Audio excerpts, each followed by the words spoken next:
mà tí nữa apa breakfast rồi siam đó là khá lại sandala spoon ka fork ka vậy thì hệ số nhá chọc lê rồi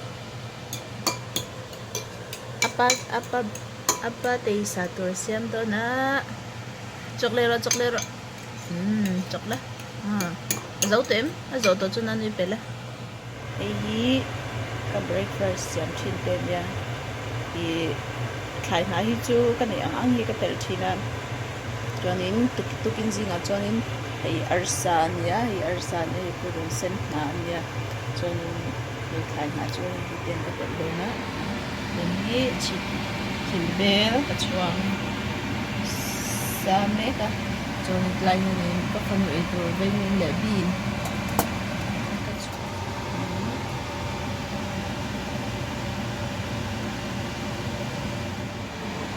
Jungen ketel cuan silakan ini dekat nah.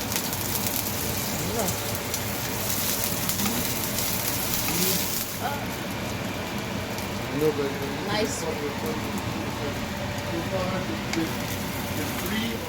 Ini ersakan ya. Tuitem pe kan tel na tuitel hianin atinim ka dia. Tuitel hianin. Tuitem ka tel.